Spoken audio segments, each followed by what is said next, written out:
ವೈಯ ಸ್ನೇಹ ಸಂಚಾರದಲ್ಲಿ ನಡೆಯುವ ಶಾಂತಿ ಸಹ ಬಾಳ್ವತೆಯ ಘೋಷಣೆಯ ನುಡಿಯುವ ಜೈ ಜೈ ಭಾರತ್ ಜೈ ಜೈ ಭಾರತ್ ಸೌಹಾರ್ದ ಸಂಚಾರ ಜೈ ಜೈ ಭಾರತ್ ಜೈ ಜೈ ಭಾರತ್ ವೈಯ ಸಂಚಾರ ಜೈ ಜೈ ಭಾರತ್ ಜೈ ಜೈ ಭಾರತ್ ಸೌಹಾರ್ದ ಸಂಚಾರ ಜೈ ಜೈ ಭಾರತ್ ಜೈ ಜೈ ಭಾರತ್ ವೈಯ ಸಂಚಾರ ಮನುಷ್ಯರ ನಡುವೆ ಭೀತಿಗಳನ್ನು ಸೃಷ್ಟಿ ಮಾಡುವಂತಹ ಈ ಒಂದು ಸಂದರ್ಭದಲ್ಲಿ ಈ ನಾಡಿನಲ್ಲಿ ನೆಮ್ಮದಿಯಾಗಿ ಜೀವಿಸಲು, ಈ ನಾಡಿನಲ್ಲಿ ಸೌಹಾರ್ದಯುತವಾಗಿ ಜೀವಿಸಲು ನಾವು ಪಣತೊಟ್ಟು ಈ ಒಂದು ಯುವ ಪಡೆಗಳನ್ನು ಭದ್ರವನ್ನಾಗಿ ಮಾಡಿಕೊಂಡು ಸಾರ್ವಜನಿಕವಾಗಿ ನಾವು ನೆಮ್ಮದಿಯಿಂದ ಬದುಕುವಂತಹ ಸನ್ನಿವೇಶವನ್ನು ಉಂಟು ಮಾಡುವಂತಹ ಒಂದು ಕಾರ್ಯಕ್ಕೆ ಕೈ ಹಾಕಿ ರಾಜ್ಯ SOS ತಂಡ ಈ ಒಂದು ಸಂಚಾರವನ್ನು ಆಯೋಜಿಸಿದೆ. ಈ ಒಂದು ಸಂಚಾರವನ್ನು ಆಯೋಜಿಸೋದಕ್ಕಿಂತ ಮೊದಲು SOSನಲ್ಲಿ ಪದಾಧಿಕಾರಿಗಳಾಗುವಂತಹ ಅಥವಾ ಸದಸ್ಯತ್ವವನ್ನು ಪಡೆಯುವಂತಹ ಆ ಯುವಕರನ್ನು ಸ್ವಚ್ಛ ಭಾರತೀಯರನ್ನಾಗಿ ಅಥವಾ ಸೌಹಾರ್ದಯುತವಾಗಿ ಬದುಕುವಂತಹ ಭಾರತೀಯರನ್ನಾಗಿ ಯುವಕರನ್ನಾಗಿ ಮಾಡುವುದರೊಂದಿಗೆ ಮೊದಲು ಈ ಸದಸ್ಯತ್ವವನ್ನು ಪಡೆದಂತಹ ಯುವಕರನ್ನು ಈ ನಾಡಿನ ಈ ನೆಲಕ್ಕೆ ಈ ಜಲಕ್ಕೆ ಪ್ರೀತಿಪೂರ್ವಕವಾಗಿ ಬಾಳುವುದನ್ನು ಕಲಿಸಿ ಮತ್ತೆ ಈ ಸಾರ್ವಜನಿಕವಾಗಿ ನಾವು ಈ ಸೌಹಾರ್ದತೆಯಿಂದ ಬದುಕುವಂತಹ ಸನ್ನಿವೇಶವನ್ನು ನಾವು ಈ ನಾಡಿನಲ್ಲಿ ಉಂಟು ಮಾಡಬೇಕೆನ್ನುವ ಆ ಒಂದು ಯೋಚನೆಯೊಂದಿಗೆ ನಾವು ಈ ಒಂದು ಕಾರ್ಯಕ್ರಮವನ್ನು ಹಮ್ಮಿಕೊಂಡಿದ್ದೇವೆ. ಸೌಹಾರ್ದ ಸಂಚಾರದಲ್ಲಿ ಬಹಳ ಹುಮ್ಮನಸ್ಸಿನಿಂದ ಪಾಲ್ಗೊಂಡು ಸಮಾಜದ ಸ್ವಾಸ್ಥ್ಯವನ್ನು ಕಾಪಾಡಲು ನಮ್ಮ ಜವಾಬ್ದಾರಿಯನ್ನು ಅರಿತು ಈ ಸರ್ವ ಜನಾಂಗದ ಶಾಂತಿಯ ತೋಟದಲ್ಲಿ ಸಹಬಾಳ್ವೆಯಿಂದ ಜೀವಿಸಲು ನಾವೆಲ್ಲ ಪಣ ತೊಟ್ಟಿದ್ದೇವೆ. ಹೇಗೆ ನಮ್ಮ ದೇಹ ಮತ್ತು ಮನಸ್ಸಿನ ಆರೋಗ್ಯ ಹಾಗೂ ಸ್ವಾಸ್ಥ್ಯ ಕಾಪಾಡಲು ದೇಹದ ಎಲ್ಲ ಅಂಗಾಂಗಗಳು ಸರಿಯಾಗಿ ಕಾರ್ಯನಿರ್ವಹಿಸಿದಾಗ ನಮ್ಮ ದೇಹ ಸದೃಢವಾಗುತ್ತದೆ. ಎಲ್ಲ ಅಂಗಾಂಗಗಳ ಕಾರ್ಯಚಟುವಟಿಕೆ ವಿಭಿನ್ನ ಆದರೂ ಅವು ಕಾರ್ಯನಿರ್ವಹಿಸುವುದು ಒಂದು ದೇಹಕ್ಕೋಸ್ಕರ. ಯಾವುದೇ ಒಂದು ಅಂಗದ ಕಾರ್ಯಕ್ಷಮತೆಯಲ್ಲಿ ವ್ಯತ್ಯಾಸವಾದರೆ ಆರೋಗ್ಯದಲ್ಲಿ ಏರುಪೇರಾಗ್ತದೆ. ಅದಕ್ಕೋಸ್ಕರ ಈ ಮಾತು ಆರೋಗ್ಯವೇ ಭಾಗ್ಯ. ಹೇಗೆ ನಮಗೆ ನಮ್ಮ ದೇಹದ ಆರೋಗ್ಯ ಮುಖ್ಯ, ಅದೇ ರೀತಿ ನಮ್ಮ ಸಮಾಜದ ಆರೋಗ್ಯವನ್ನು ಕಾಪಾಡುವ ಜವಾಬ್ದಾರಿ ಕೂಡ ನಮ್ಮಲ್ಲಿದೆ. ವಿವಿಧತೆಯಲ್ಲಿ ಏಕತೆಯನ್ನು ಸಾರುವ ದೇಶ ನಮ್ಮ ಭಾರತ. ಹಲವು ಜಾತಿ, ಧರ್ಮ, ಭಾಷೆ, ಪ್ರಾಂತ್ಯ, ಸಂಸ್ಕೃತಿ, ಸಂಪ್ರದಾಯ, ಜೀವನ ಶೈಲಿ, ಉಡುಗೆ ತೊಡುಗೆ, ತಿಂಡಿ ತಿನಸು, ಆಚಾರ ವಿಚಾರ, ಭೌಗೋಳಿಕ ವೈವಿಧ್ಯತೆಗಳಿದ್ದರೂ ನಾವೆಲ್ಲ ಒಂದೇ, ನಾವೆಲ್ಲ ಭಾರತಾಂಬೆಯ ಮಕ್ಕಳು ಎಂದು ಸಾರುವ ಹಕ್ಕನ್ನು ನಮ್ಮ ಸಂವಿಧಾನ ನಮಗೆ ದೊರಕಿಸಿಕೊಟ್ಟಿದೆ. ಈ ಸಮಾನತೆಯ ಈ ಸಂವಿಧಾನದಲ್ಲಿ ನಮಗೆ ಸಮಾನತೆಯ ಹಕ್ಕು, ವಾಕ್ ಸ್ವಾತಂತ್ರ್ಯದ ಹಕ್ಕು, ಧಾರ್ಮಿಕ ಸ್ವಾತಂತ್ರ್ಯದ ಹಕ್ಕು, ಶೋಷಣೆಯ ವಿರುದ್ಧದ ಹಕ್ಕು, ಸಾಂಸ್ಕೃತಿಕ ಹಾಗೂ ಶೈಕ್ಷಣಿಕ ಹಕ್ಕು ಇತ್ಯಾದಿ ಅದರಂತೆ ನಮ್ಮ ಕರ್ತವ್ಯ ಜವಾಬ್ದಾರಿಯನ್ನು ಕೂಡ ತಿಳಿಸಿಕೊಟ್ಟಿದೆ. ಸಂವಿಧಾನವನ್ನು ಗೌರವಿಸುವುದು, ದೇಶದ ಸಾರ್ವಭೌಮತ್ವ, ಏಕತೆ ಮತ್ತು ಸಮಗ್ರತೆಯನ್ನು ಕಾಪಾಡುವುದು, ದೇಶವನ್ನು ರಕ್ಷಿಸುವುದು, ಸಹೋದರತ್ವವನ್ನು ಬೆಳೆಸುವುದು, ಸಾರ್ವಜನಿಕ ಆಸ್ತಿಪಾಸ್ತಿಯನ್ನು ರಕ್ಷಿಸುವುದು, ಪರಿಸರವನ್ನು ರಕ್ಷಿಸಿ ಬೆಳೆಸುವುದು, ನಮ್ಮ ಶ್ರೀಮಂತ ಪರಂಪರೆಯನ್ನು ಪೋಷಿಸುವುದು ಇತ್ಯಾದಿ. ಒಂದು ಸಣ್ಣ ಹಳ್ಳಿ ಇತ್ತು. ಅದು 3 ವಿಭಿನ್ನ ಸಮುದಾಯಗಳ ಜನರಿಂದ ಕೂಡಿತ್ತು. ಅವರೆಲ್ಲರೂ ಬೇರೆ ಬೇರೆ ಧರ್ಮ, ಭಾಷೆ, ಜೀವನ ಶೈಲಿ ಹೊಂದಿದ್ದರು. ಆದರೆ ಹಳ್ಳಿಯ ಮಧ್ಯಭಾಗದಲ್ಲಿ ಒಂದು ಹಳೆಯ ಹಣ್ಣಿನ ಗಿಡ ಇತ್ತು. ಆ ಗಿಡ ದೊಡ್ಡ ಶಾಖೆಗಳಿಂದ ಕೂಡಿ ನೆರಳನ್ನು ಕೊಡುತ್ತಿತ್ತು ಮತ್ತು ಋತುವಿನಲ್ಲಿ ರುಚಿಯಾದ ಹಣ್ಣುಗಳನ್ನು ಕೊಡುತ್ತಿತ್ತು. ಆ ಗಿಡದ ಬಳಿ ಎಲ್ಲ ಮಕ್ಕಳು ಆಟವಾಡುತ್ತಿದ್ದರು. ದೊಡ್ಡವರು ಸಂಜೆ ಕೂತು ಚರ್ಚೆ ಮಾಡುತ್ತಿದ್ದರು. ಯಾರಿಗೂ ಈ ಗಿಡ ನಮ್ಮದು ಎಂಬ ಭಾವನೆ ಇರಲಿಲ್ಲ, ಅದು ಎಲ್ಲರದಾಗಿತ್ತು. ಒಂದು ದಿನ ಈ ಗಿಡವನ್ನು ಕಡಿದು ರಸ್ತೆ ಅಗಲಿಸುವ ಯೋಜನೆ ಬಂದಿತು. ತಕ್ಷಣವೇ ಹಳ್ಳಿಯ ಜನರು ಒಂದಾಗಿ ಒಗ್ಗಟ್ಟಿನಿಂದ ಪ್ರಸ್ತಾಪಕ್ಕೆ ವಿರೋಧ ವ್ಯಕ್ತಪಡಿಸಿದರು. ಹಿಂದೆ ಎಂದಾದರೂ ಅವರು ಈ ಮಟ್ಟಿಗೆ ಒಗ್ಗಟ್ಟಾಗಿ ಒಂದಾಗಿ ಕಾರ್ಯನಿರ್ವಹಿಸಿರಲಿಲ್ಲ. ಆದರೆ ಈ ಸೌಹಾರ್ದದ ಸಂಕೇತವಾದ ಗಿಡ ಅವರನ್ನು ಒಂದೇ ತಾಯಿಯ ಮಕ್ಕಳಾಗಿ ಸೇರಿಸಿತು. ಅವರು ಪಾಳೆಯ ಕಟ್ಟಿದರು, ಸಹಿ ಸಂಗ್ರಹಿಸಿದರು ಮತ್ತು ಸ್ಥಳೀಯ ಅಧಿಕಾರಿಗಳಿಗೆ ಮನವಿ ಸಲ್ಲಿಸಿದರು. ಕೊನೆಗೆ ಯೋಜನೆ ಬದಲಾಯಿಸಲಾಯಿತು, ಗಿಡ ಉಳಿಯಿತು. ಈ ದಿನದಿಂದ ಹಳ್ಳಿಯಲ್ಲಿ ಸೌಹಾರ್ದ ಹಬ್ಬ ನಡೆಯಿತು. ಈ ಗಿಡ ಅಥವಾ ಮರವನ್ನು ನಾವು ಮಾನವೀಯತೆಗೆ ಹೋಲಿಸಬಹುದು. ಕಾಲ್ನಡಿಗೆಯ ಮೂಲಕ ನಾವು ಈ ಕಡೆಗೆ ಬರುತ್ತಿರುವಾಗಾದ್ರೆ ಒಂದು ಚಾನೆಲ್ನವರ ಫೋನ್ ಬರ್ತದೆ. ಅವ್ರು ಹೇಳ್ತಾರೆ, ಇವತ್ತು 7 ಗಂಟೆಗೆ ಒಂದು ಡಿಬೇಟ್ ಇದೆ, ನೀವು ಬರಬೇಕು ಅಂತೇಳಿ. ಯಾವುದರ ಬಗ್ಗೆ ಅಂತ ಕೇಳಿದೆ. ಆಗ ಅವ್ರು ಹೇಳ್ತಾರೆ, ಕೇರಳದ ಒಬ್ಬಳು ಯುವತಿ ನಿಮಿಷಾ ಪ್ರಿಯ, ಅವಳನ್ನ ಯಮನ್ನಲ್ಲಿ ವಧೆಗೆ ಈಡು ಮಾಡಿದ್ದಾರೆ, ವಧೆ ವಿಧಿಸಿದ್ದಾರೆ. ಇವತ್ತು ನಾಳೆ 16 ತಾರೀಕಿನಂದು ಅವಳನ್ನ ನೇಣಿಗೇರಿಸಬೇಕಾಗಿತ್ತು.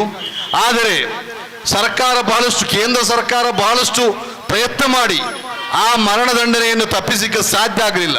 ಆದರೆ ನಿಮ್ಮ ಒಬ್ಬ ಮುಸ್ಲಿಂ ಧರ್ಮಗುರು ಅದರಲ್ಲಿ ಮಧ್ಯಪ್ರವೇಶ ಮಾಡಿ ಅದನ್ನು ಸದ್ಯಕ್ಕೆ ಪೋಸ್ಟ್ಪೋನ್ ಮಾಡಿದ್ದಾರೆ. ಅದು ಹೇಗೆ ಸಾಧ್ಯ ಆಯಿತು?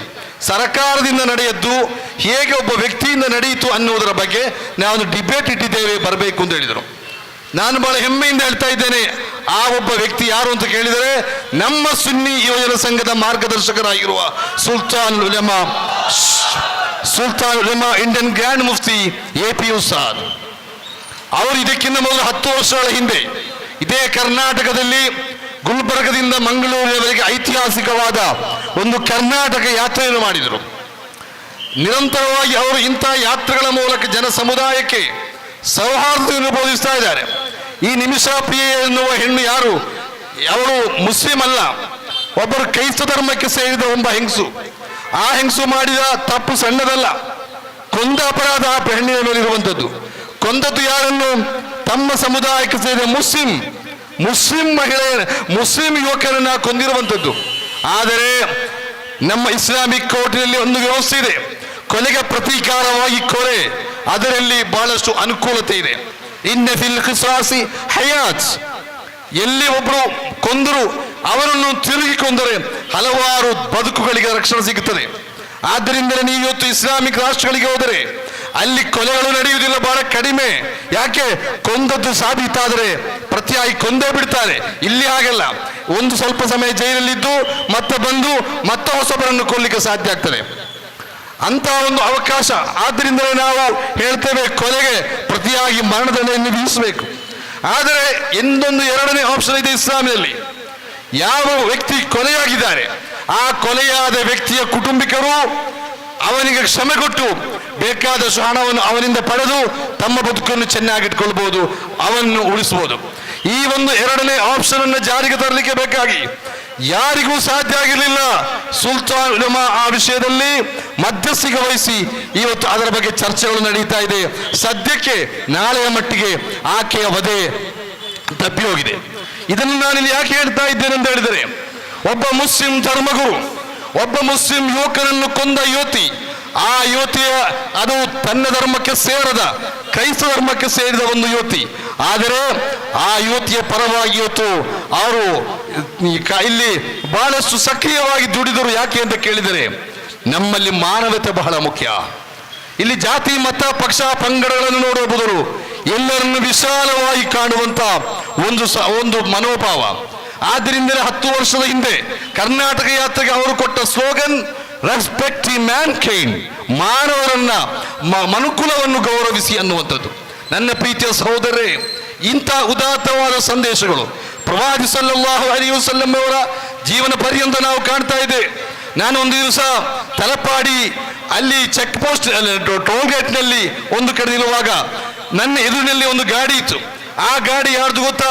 ಇಲ್ಲಿ ಮಾನ್ಯ ಕ್ರೈಸ್ತ ಧರ್ಮಗುರುಗಳಿದ್ದಾರೆ, ಅವರಿಗೆ ಗೊತ್ತಿದೆ. ಲೂರ್ಸ್ ಚಾರಿಟೇಬಲ್ ಟ್ರಸ್ಟ್ ಅಂತ ಹೇಳಿ ತಳಿಪರಂಬದಲ್ಲಿ, ಲೂರ್ಸ್ ಚಾರಿಟೇಬಲ್ ಟ್ರಸ್ಟ್ ಅಂತ ಹೇಳಿ ಕಣ್ಣೂರು ಜಿಲ್ಲೆಯ ತಳಿಪರಂಬಿನ ಒಂದು ಗಾಡಿ. ಆ ಗಾಡಿಯಲ್ಲಿ ಒಂದು ವಾಕ್ಯ ಬರೆದಿತ್ತು, ಏನು ಗೊತ್ತಾ? O people, spread peace, feed the poor, and pray at night while people are asleep, and you will enter paradise. Prophet Muhammad. ಬಡ ಮನುಷ್ಯರಿಗೆ ಸಹಾಯ ಮಾಡಲಿಕ್ಕೆ ಬೇಕಾಗಿ ಅನ್ನಾಹಾರಗಳನ್ನು ಸಂಗ್ರಹಿಸುವಂತಹ ಒಂದು ಕ್ರೈಸ್ತ ಧರ್ಮ ಸಂಸ್ಥೆಯ ಒಂದು ಗಾಡಿ.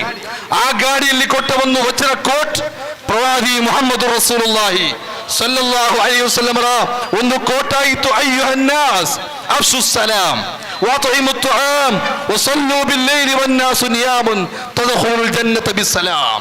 ನೀವು ಏನು ಮಾಡಬೇಕು? ನೀವು ಶಾಂತಿಯನ್ನು ಹರಡಬೇಕು. ಶಾಂತಿ. ಇವತ್ತು ಜಗತ್ತಿನಲ್ಲಿ ಸುಖ ಇದೆ, ಬೇಕಾದಷ್ಟು ಸೌಲಭ್ಯಗಳಿದೆ, ಸಂಪತ್ತುಗಳಿದೆ, ಇಲ್ಲದ್ದು ಒಂದೇ ಶಾಂತಿ ಇಲ್ಲ. ಆದ್ರಿಂದ ನಾವು ಶಾಂತಿಯನ್ನು ಬೋಧನೆ ಮಾಡ್ತೇವೆ. ಬೋಧನೆ ಮಾಡಬೇಕಾದರೆ ಮೊದಲು ಆ ಶಾಂತಿ ನಮ್ಮ ಹೃದಯದಲ್ಲಿ ಬೇಕು. ನಾವು ನಮ್ಮ ಮೊಬೈಲ್ಗೆ ಒಂದು ಮೆಸೇಜ್ ಬರ್ತದೆ, ಒಂದು ಇಮೇಜ್ ಬರ್ತದೆ, ಅದು ಡೌನ್ಲೋಡ್ ಆಗಬೇಕು. ಡೌನ್ಲೋಡ್ ಆದ ನಂತರ ಮಾತ್ರ ಅದನ್ನು ಫಾರ್ವರ್ಡ್ ಮಾಡಲಿಕ್ಕೆ ಆಗ್ತದೆ, ಮತ್ತೊಬ್ಬರಿಗೆ ಶೇರ್ ಮಾಡಲಿಕ್ಕೆ ಆಗ್ತದೆ. ಆದ್ರಿಂದ ನಾವು ಮತ್ತೊಬ್ಬರಿಗೆ ಹೇಳುವ ಶಾಂತಿ ಮೊದಲು ನಮ್ಮ ಮನಸ್ಸಿನಲ್ಲಿ ಬೇಕು. ಆದ್ರಿಂದಲೇ ಒಬ್ಬ ಮುಸ್ಲಿಂ ಮತ್ತೊಬ್ಬನ ಸಹೋದರನ್ನು ಕಂಡಾಗ ಅಸ್ಸಲಾಮು ಅಲೈಕುಂ, ಪೀಸ್ ಬಿ ಅಪಾನ್ ಯು, ನಿನ್ನ ಮೇಲೆ ಶಾಂತಿ ಇರಲಿ ಅಂತ ಹೇಳ್ತೇವೆ. ಅವನು ತಿರುಗಿ ಹೇಳ್ತಾನೆ ವಾಲೈಕುಂ ಸಲಾಂ ಟು ಬಿ ಯು, ನಿನ್ನಲ್ಲೂ ಸಹ ಶಾಂತಿ ಇರಲಿ. ಈ ರೀತಿ ನಾವು ಶಾಂತಿಯನ್ನು ಪರಸ್ಪರ ನಮ್ಮ ಮನಸ್ಸಿನಲ್ಲಿ ಸೃಷ್ಟಿಸಿ ಮತ್ತೊಬ್ಬರಿಗೆ ಶಾಂತಿಯನ್ನು ನಾವು ಹರಡಬೇಕು. ಆದ್ದರಿಂದಲೇ ನನ್ನ ಪ್ರೀತಿಯ ಬಂಧುಗಳೇ, ನಾವು ಕರ್ನಾಟಕ ರಾಜ್ಯ ಸುನ್ನಿ ಯೋಜನಾ ಸಂಘ ಕಳೆದ ನಿನ್ನೆ ಬೆಳಗ್ಗೆಯಿಂದ ಆರಂಭ ಮಾಡಿದ ಈ ಒಂದು ಯಾತ್ರೆ, ಇದು ಹೃದಯಗಳನ್ನು ಪೋಡಿಸಲು, ಹೃದಯಗಳನ್ನು ಬೆಸೆಯಲು ಅಂತ ನಾವು ಕೊಟ್ಟಿದ್ದೇವೆ. ಯಾಕೆಂದು ಹೇಳಿದರೆ ಎಲ್ಲ ಸಮಸ್ಯೆಗಳ ಮೂಲ ಎಲ್ಲಿದೆ? ಅದು ಹೃದಯದಲ್ಲಿದೆ. ಪ್ರವಾದಿ ಮುಹಮ್ಮದ್ ರಸೂಲುಲ್ಲಾಹಿ ಸಲ್ಲಲ್ಲಾಹು ಅಲೈಹಿ ವಸಲ್ಲಂ ಹೇಳಿದರು, ಅಲಾ ವ ಇನ್ನ ಫಿಲ್ ಜಸದಿ ಮುದುಗಾ. ನೀವು ತಿಳ್ಕೊಳ್ಬೇಕು, ಪ್ರತಿಯೊಬ್ಬ ಮನುಷ್ಯನ ಶರೀರದಲ್ಲಿ ಒಂದು ಮಾಂಸದ ಪಿಂಡ ಇದೆ. ಅದು ಚೆನ್ನಾಗಿದ್ದರೆ ಮನುಷ್ಯ ಚೆನ್ನಾಗಿರ್ತಾನೆ, ಅದು ಕೆಟ್ಟು ಹೋದರೆ ಮನುಷ್ಯ ಸಂಪೂರ್ಣವಾಗಿ ಕೆಟ್ಟು ಹೋಗ್ತಾನೆ. ಅದು ಯಾವುದು ಅಂತ ಕೇಳಿದರೆ ಇಟ್ಸ್ ಹಾರ್ಟ್, ಅಲಾ ವಹಿಯಲ್ ಕಲ್ಬ್, ಅದು ಹೃದಯ. ಇವತ್ತು ನೋಡಿ, ನಾವೆಲ್ಲರೂ ಒಂದು ಕಾಲದಲ್ಲಿ ಎಷ್ಟು ಚೆನ್ನಾಗಿ ಬದುಕುತ್ತಾ ಇದ್ದೆವು. ಇಲ್ಲಿ ಹಿಂದೂಗಳು ಮತ್ತು ಮುಸಲ್ಮಾನರು, ಒಬ್ಬ ಹಿಂದೂ ಸಹೋದರ ಮುಸಲ್ಮಾನನ ಮನೆಗೆ ಹೋಗಿ ಮಧ್ಯಾಹ್ನದವರೆಗೂ ಅವ ಮಾತನಾಡ್ತಾನೆ, ವ್ಯಾಪಾರ ವಹಿವಾಟುಗಳನ್ನು ಮಾಡ್ತಾನೆ, ಊಟದ ಸಮಯಕ್ಕೆ ಅವನ ಮನೆಗೆ ಹೋಗ್ತಾನೆ. ಅದೇ ರೀತಿ ಒಂದು ಮುಸ್ಲಿಂ ಕೂಡ ಹಾಗೇನೆ, ಅಲ್ಲಿ ಊಟ ಮಾಡುವಾಗ ಸ್ವಲ್ಪ ಹಿಂಜರಿಕೆ ಇದ್ದರೂ ಕೂಡ ವ್ಯಾಪಾರ ವಹಿವಾಟುಗಳಿಗೆ ಮತ್ತಿತರ ಯಾವುದೇ ಪ್ರೀತಿ ವಾತ್ಸಲ್ಯಗಳಿಗೆ ಕಮ್ಮಿ ಇರಲಿಲ್ಲ. ಇವತ್ತು ತಿನ್ಲಿಕ್ಕೆ ಒಟ್ಟಿಗೆ ತಿಂತೇವೆ, ಬೇರೆಲ್ಲವನ್ನು ಮಾಡ್ತೇವೆ, ಆದರೆ ಒಟ್ಟಾಗಿ ಬದುಕಲಿಕ್ಕೆ ಪ್ರೀತಿ ವಿಶ್ವಾಸದಿಂದ ಮುಂದುವರಿಲಿಕ್ಕೆ ಸಾಧ್ಯ ಆಗ್ತಾ ಇಲ್ಲ. ಮನೆಯಿಂದ ಹೊರಗೆ ಹೋದ ವ್ಯಕ್ತಿ ನಿರ್ಭೀತವಾಗಿ ಮನೆಗೆ ತರಳುವಂತ ಒಂದು ಸಾಧ್ಯತೆಗಳ ಬಗ್ಗೆ ಭಯಪಡಬೇಕಾಗಿದೆ. ಇಂತಹ ಒಂದು ಸಂದರ್ಭದಲ್ಲಿ ಕರ್ನಾಟಕ ರಾಜ್ಯ ಸುನ್ನಿ ಯೋಜನಾ ಸಂಘವು ಈ ಒಂದು ಕಾರ್ಯಕ್ರಮವನ್ನು ಇಟ್ಟುಕೊಂಡು ನಿನ್ನೆಯಿಂದ ಹೊರಟಿದೆ. ನಿನ್ನೆ ಹೊರಟಾಗ ಹಲವು ಕಡೆಗಳಲ್ಲಿ ನಮ್ಮನ್ನು ಅತ್ಯಂತ ಭವ್ಯವಾಗಿ ಸ್ವಾಗತ ಮಾಡಿದ್ದು ಮಳೆ ಆಗಿತ್ತು. ಆದರೆ ಎಂಥ ಮಳೆ ಬಂದರೂ ಕೂಡ, ಎಂಥ ಚಳಿ ಇದ್ರೂ ಕೂಡ ನಮ್ಮ ಈ ಕಾರ್ಯಕರ್ತರು ಮಾತ್ರ ಅಲ್ಲ, ಇವತ್ತು ಬೆಳಿಗ್ಗೆ ಮಂಗಳೂರಿನಲ್ಲಿ ನಡೆದಾಗ ಅಲ್ಲಿ ಇಬ್ಬರು ಕ್ರೈಸ್ತ ಧರ್ಮಗಳಿದ್ದರು, ಕ್ರೈಸ್ತ ಉದ್ಯಮಿಗಳಿದ್ದರು, ಕ್ರೈಸ್ತ ಶಾಸಕರಿದ್ದರು, ಮುಸ್ಲಿಂ ಹಿಂದೂ ಸ್ವಾಮೀಜಿಗಳಿದ್ದರು, ಮುಸ್ಲಿಂ ಉಲಮಾಗಳಿದ್ದರು, ನಿನ್ನೆ ಕಾರ್ಕಳದಲ್ಲಿ ಜೈನ ಧರ್ಮಗುರುಗಳಿದ್ದರು, ಎಲ್ಲ ಧರ್ಮದವರು ಇದ್ದರು. ಆದರೆ ಗಂಟೆಗಟ್ಟಲೆ ಮಳೆಯಲ್ಲಿ ನಡೆಯುತ್ತಾ ಅವರು ನಮ್ಮೊಂದಿಗೆ ಸಾಗಿ ಬಂದಿದ್ದಾರೆ. ಯಾಕೆಂತ ಹೇಳಿದರೆ ನಮಗೊಂದು ಲಕ್ಷ್ಯ ಇದೆ. ಮಳೆಯ ನೀರಿನಿಂದ ನಮ್ಮ ದೇಹ ಒದ್ದೆಯಾಗಬಹುದು, ನಮ್ಮ ಡ್ರೆಸ್ ಒದ್ದೆಯಾಗಬಹುದು, ಆದರೆ ಬಡವನ ಕಣ್ಣೀರಿನಿಂದ ಯಾರದೇ ಬದುಕು ಒದ್ದೆಯಾಗಬಾರದು, ಯಾವುದೇ ದೇಹ ಒದ್ದೆಯಾಗಬಾರದು. ಈ ಕಾರಣಕ್ಕಾಗಿ ನಾವು ಇಂತಹ ಒಂದು ಕಾರ್ಯಕ್ರಮ, ನಡಿಗೆ ಮತ್ತು ಹೃದಯಕ್ಕೆ ಬಹಳ ಸಂಬಂಧ ಇದೆ. ಹೃದಯ ಅವತ್ತು ಚೆನ್ನಾಗಿರಬೇಕಾದರೆ ಒಳ್ಳೆಯ ವ್ಯಾಯಾಮ ಬೇಕು ಅಂತೇಳಿ ಡಾಕ್ಟರ್ಗಳು ಹೇಳ್ತಾರೆ. ಯಾವ ವ್ಯಾಯಾಮ? ಕೇವಲ ನಮ್ಮ ಓಡಾಟಗಳು ಮಾತ್ರ ಅಲ್ಲ, ಅದಕ್ಕಿಂತ ಮುಖ್ಯವಾಗಿ ಒಳ್ಳೆಯ ಚಿಂತನೆ. ಡಾಕ್ಟರ್ BM ಹೆಗಡೆ ಅವರು ಹೇಳಿದರು, ಎಲ್ಲಿ ಮನುಷ್ಯನನ್ನಾಗಿ ಕರುಣೆಯಿಂದ ಕಾಣುವ ಹೃದಯವಂತಿಕೆ ಇರುವುದಿಲ್ಲವೋ ಅಲ್ಲಿ ಹೃದ್ರೋಗ ಇರ್ತದೆ. ಅಲ್ಲಿ ಇವತ್ತು ಹಾರ್ಟ್ ಅಟ್ಯಾಕ್ಗಳು ಬಹಳ ಹೆಚ್ಚಾಗಿದೆ. ಅದಕ್ಕೆ ಡಾಕ್ಟರ್ BM ಹೆಗಡೆ, ನನ್ನನ್ನು ನೀವು ಹೇಳಬೇಡಿ, ಡಾಕ್ಟರ್ BM ಹೆಗಡೆ ಜಗತ್ ಪ್ರಸಿದ್ಧ ಕಾರ್ಡಿಯಾಲಜಿಸ್ಟ್, ನಮ್ಮ ಜಿಲ್ಲೆಯವರು. ಆ BM ಹೆಗಡೆ ಅವರು ಹೇಳ್ತಾರೆ, ಯಾರ ಮನಸ್ಸಿನಲ್ಲಿ ಮತ್ತೊಬ್ಬರ ಬಗ್ಗೆ ಕೆಟ್ಟ ಭಾವನೆಗಳಿರ್ತದೆ ಅವನ ಹಾರ್ಟ್ ಅತ್ಯಂತ ಬೇಗ ಹಾಳಾಗ್ತದೆ. ಡಾಕ್ಟರ್ KK ಅಗರ್ವಾಲ್ ವಿಶ್ವ ಪ್ರಸಿದ್ಧರಾದ ಒಬ್ಬ ವೈದ್ಯರು ಬಹಳ ಸ್ಪಷ್ಟವಾಗಿ ಬರೆದರು, gossips causes to heart attack. Gossips, ಮತ್ತೊಬ್ಬರ ಬಗ್ಗೆ ಕೆಟ್ಟ ಭಾವನೆ. ಹಿಂದೂ ಅವ ಸರಿ ಇಲ್ಲ, ಇವ ಮುಸ್ಲಿಂ, ಇವ ಕೋಮುವಾದಿ, ಅವ ಕ್ರೈಸ್ತ, ಅವ ಮತ್ತೊಬ್ಬ.